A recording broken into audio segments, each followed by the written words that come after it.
శ్రీ గురుభ్యో నమః. శ్రీ మహాగణాధిపతయే నమః.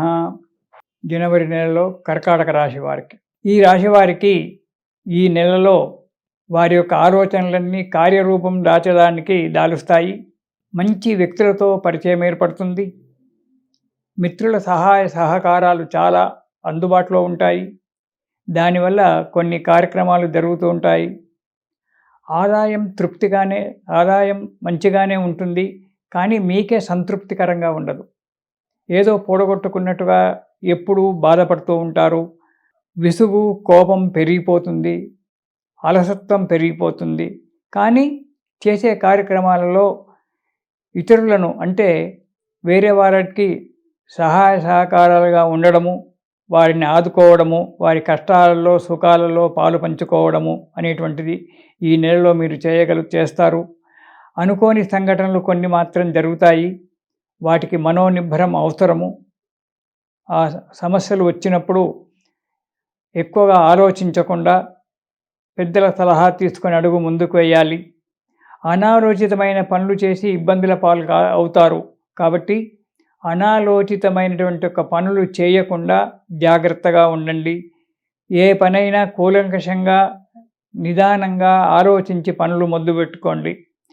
కోపము, విసుగు పెరిగిపోవడం వల్ల ఎదుటి వ్యక్తులతో నిష్ఠూరం కావాల్సి వస్తుంది, విరోధం పెంచుకోవాల్సి వస్తుంది. కాబట్టి కోపాన్ని, విసుగును పక్కకు పారదోలండి. కోపాన్ని చంపేయండి, విసుగును దూరంగా వెళ్ళగొట్టండి. 10 మంది మీద అభిమానంతో, ప్రేమతో పెరగండి. జాగ్రత్తగా ఖర్చులు పెట్టుకుంటూ చేసేటువంటి కార్యక్రమాలు జాగ్రత్తగా చేయండి. సహనంతో మీకు ఎక్కువ అవసరం. శ్రద్ధ సబూరి అంటారు. చేసే కార్యక్రమాలలో శ్రద్ధ ఉండాలి, ఓపిక ఉండాలి, పట్టుదల ఉండాలి. ఈ 3 ఉన్నప్పుడు కార్యక్రమాన్ని దిగ్విజయంగా నెరవేరుస్తాము. ఎప్పుడైతే మనస్సును సంతోషంగా ఉంచుకుంటామో అప్పుడు ఆరోగ్యం కూడా మంచిగానే ఉంటుంది.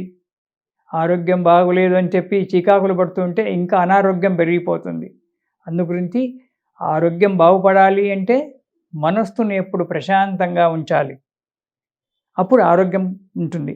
ఆ ప్రశాంతంగా ఉండడానికి ఎన్నో మార్గాలు ఉన్నాయి, పెద్దలు చెప్తూ ఉంటారు. ఆ మార్గాలలో కనుక మనం ప్రయాణం చేసినట్టయితే మనస్సు ప్రశాంతంగా ఉంటుంది. దానివల్ల ఆరోగ్యం మంచిగా ఉంటుంది. చేసేటువంటి పనులలో కూడా మీకు విజయం జరుగుతుంది.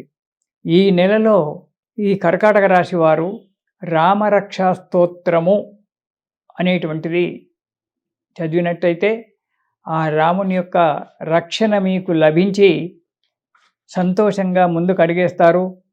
ఆ రాముని యొక్క దీవెనలు మీకు ఎప్పుడుంటాయి. ప్రతిరోజు కూడా ఒక్కసారి ఆ రామరక్షా స్తోత్రం పారాయణం చేయండి. దానివల్ల మీకు అన్ని విధాల సుఖము, సౌభాగ్యం కలుగుతుంది. సంతోషంగా ఉంటారు. ఇది శుభం.